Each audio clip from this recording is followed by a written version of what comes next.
Loh. Kowe iki ngomong aku jaga kesehatan tapi kowe dhewe sing nglarani aku. Apa mau aku jadi pacar Mas Jat? Enggak. Mau. Enggak, Res. Kowe wis gawe gelo aku, Cak. Kowe wis gawe gelo aku. Aku punya dosa sama kamu. Tapi orang berdosa juga bisa kan punya rasa kangen? Mbok pikir aku keset apa iso mbok idak-idak karo kata kangen? Hah? Halo everyone, dimanapun kamu berada, semoga kamu semua tetap baik-baik saja dan pastinya selalu diberikan rezeki yang melimpah. Nah sahabat, pada kesempatan kali ini Kaladiwa akan mencoba mengulas alur cerita film dari negeri kita tercinta dengan judul Sobat Ambyar. Film ini dirilis pada tahun 2021, di mana dalam film tersebut menceritakan seorang pemuda pemalu yang jatuh hati pada seorang wanita. Namun, wanita tersebut meninggalkannya pas sayang-sayangnya. Selain adegan romantis, film ini juga dibalut dengan komedi Jawa yang pastinya membuat sahabat semua terhibur menontonnya. Oke sahabat, tanpa perlu berlama-lama, kita langsung saja ulas alur cerita filmnya.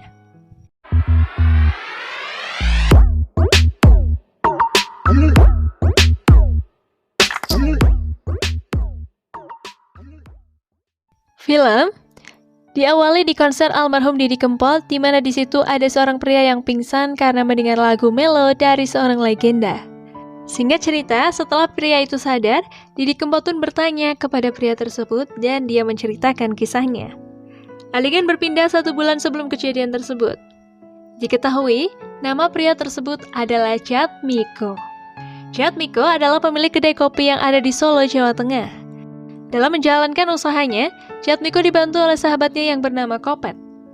Kedai Jatmiko ini sangat sepi dari pengunjung hingga membuat Jatmiko pesimis dan tak ingin melanjutkan usahanya lagi. Karena merasa kesal kedai kopi akan ditutup, sahabatnya pun memutar musik, tetapi Jatmiko melarangnya.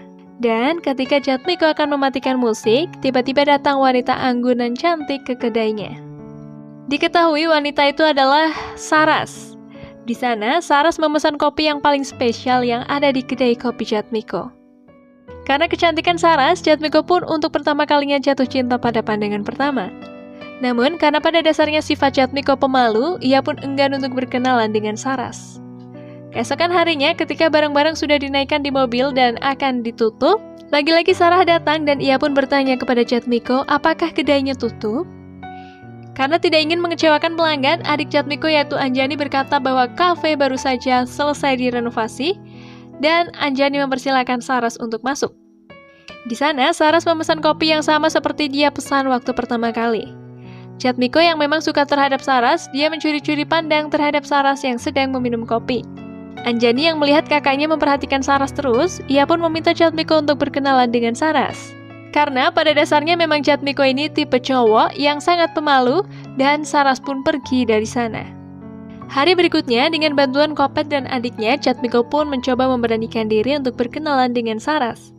Tapi ketika akan berkenalan, tiba-tiba ada mobil hitam yang datang ke kedai Jatmiko dan Saras pun kaget dan panik melihat mobil tersebut. Lalu Saras meminta Jatmiko mengantarkannya keluar melalui pintu belakang yang ada di kedai kopi.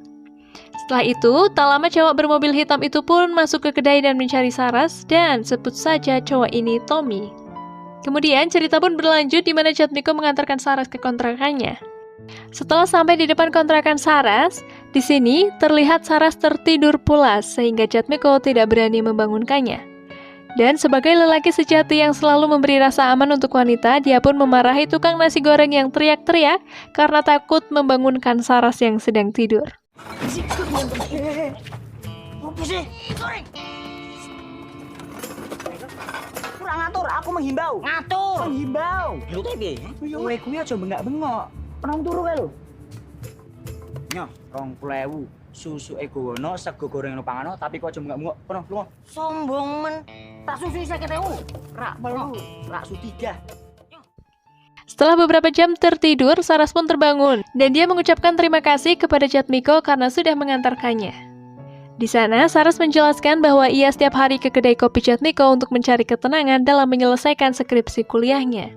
Sekaligus, untuk menghindari cowok-cowok yang selalu mengejarnya, termasuk Tommy. Setelah mendengar cerita Saras, Jatmiko berjanji kepada Saras dan memastikan cowok-cowok itu tidak akan lagi ke kedai kopinya, dan akhirnya mereka pun berkenalan. Keesokan harinya, Tommy kembali datang lagi ke kedai kopi Jatmiko untuk mencari Saras. Karena sudah berjanji, Jatmiko pun pergi menemui Saras untuk memberitahu Saras bahwa Tommy ada di kedainya. Saras pun merasa kesal. Bagaimana ia dapat menyelesaikan skripsinya jika ia terus diganggu sedangkan jadwal sidang skripsinya sudah deadline. Di sini, Jatmiko tahu bahwa bahan skripsi Saras adalah produk lokal yang sudah puluhan tahun, dan Jatmiko menawarkan Saras untuk bahan skripsinya bisa menggunakan produk kopinya. Esokan harinya, Saras datang ke rumah Jatmiko, dan di sana Jatmiko menjelaskan secara detail pembuatan kopi dari bahan mentah sampai menjadi secangkir kopi yang siap diminum.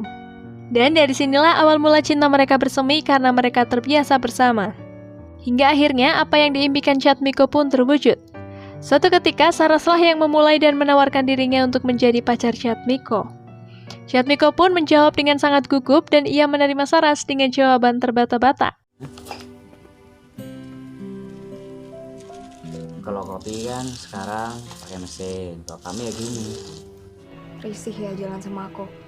Justru aku tuh senang. Apa mau aku jadi pacar Mas Jat? Enggak. Mau. Enggak, Ras. Setelah menyelesaikan skripsinya, Saras pun dinyatakan lulus, dan hari demi hari hubungan asmara mereka pun semakin mendalam.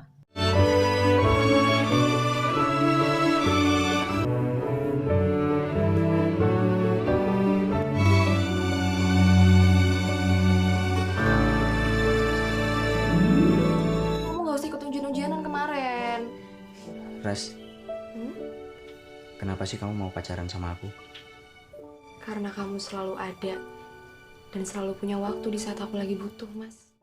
Setiap harinya mereka terlihat sangat bahagia. Hingga suatu hari, Saras memberitahu Jatmiko bahwa ia akan pulang ke Surabaya untuk beberapa waktu. Mendengar itu, Jatmiko tampak sedih dan seakan tak rela jika harus jauh dari Saras.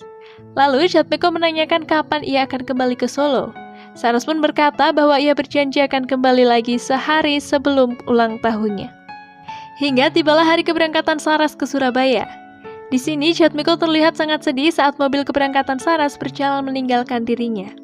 Semenjak keberangkatan Saras ke Surabaya, Jatmiko merasa sangat sedih sampai-sampai melupakan usaha kedai kopinya.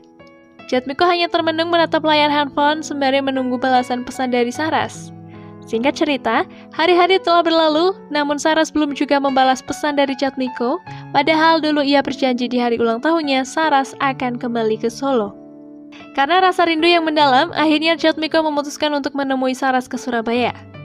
Dan tibalah Jatmiko di Surabaya dengan membawa kado, yakni boneka yang sangat besar, untuk hadiah ulang tahun Saras, pacarnya.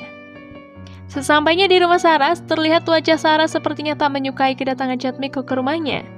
Dan saat mereka sedang mengobrol, datang seorang laki-laki yang kemudian Saras memeluknya, dan Saras memperkenalkannya pada Jatmiko.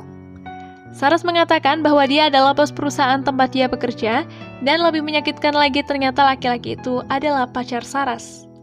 Jatmiko yang melihat dan mendengar pengakuan Saras, dia pun menangis, dan dengan perasaan yang hancur, Jatmiko pergi dari sana. Yang lebih menyakitkan lagi adalah Saras meminta boneka yang sudah susah payah Jatmiko bawa itu disuruh bawa pulang. Selamat ulang tahun, sayang. Makasih. Gue ini ngomong aku jaga kesehatan, tapi gue dewe sing ngelarani aku. Sekarang, apa aku salah ngikutin kata hati aku? Aku sayang kok sama kamu. Tapi Mas Abdul lebih paham apa yang aku cari selama ini, Mas. Asal kamu jadi. Bonekanya bisa nggak dibawa pulang aja? Gede banget. Mau ditaruh di mana coba?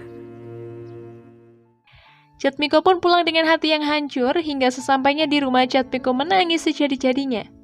Cintanya telah kandas dan harapannya telah hilang. Pagi hari, sahabatnya Kopet dan adiknya Anjani mencoba menghibur Jatmiko.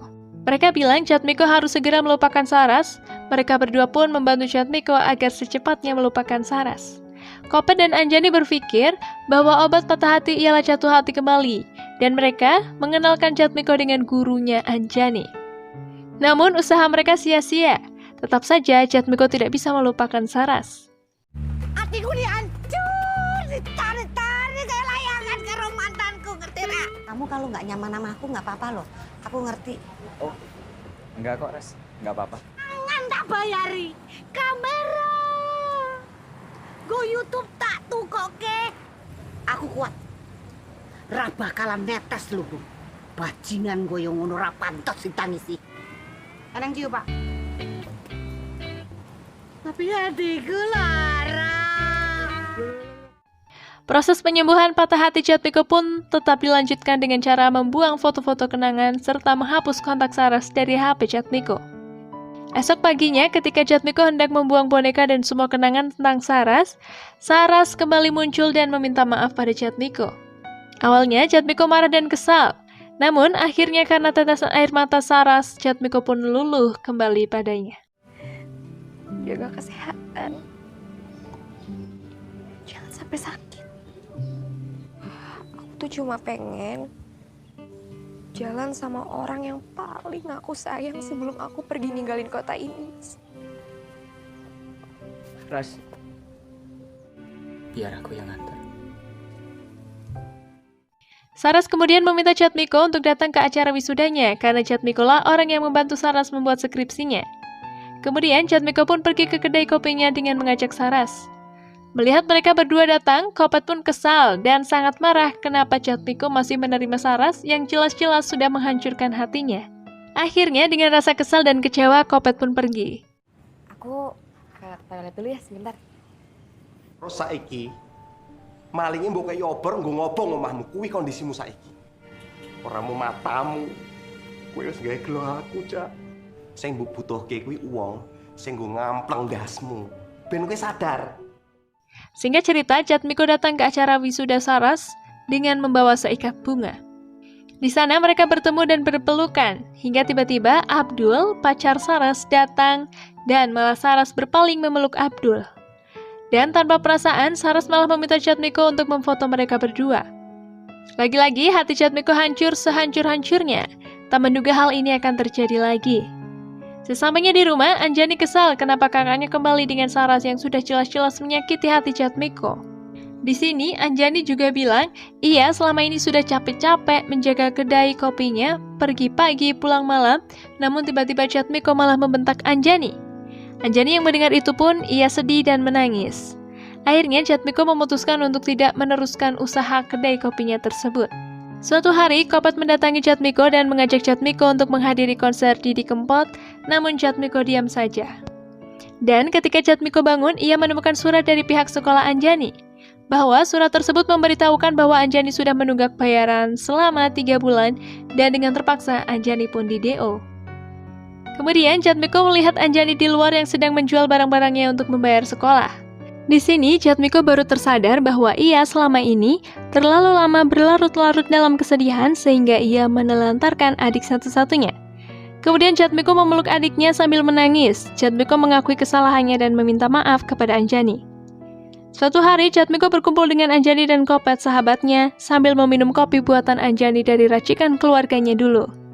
Tiba-tiba Jatmiko mengajak mereka menemui Pak Faris. Pak Faris pun disuguhkan kopi warisan almarhum orang tua Jatmiko, hingga Pak Faris pun memutuskan untuk invest dalam kedai Jatmiko. Dan akhirnya kedai kopi Jatmiko pun kembali dibuka dengan nama Omah Ambyar dengan resep kopi warisan orang tuanya. Kedai Jatmiko pun ramai pengunjung hingga suatu hari tiba-tiba Sarah datang lagi dan mengejutkannya Saras memberi undangan pernikahan dengan Abdul pacarnya.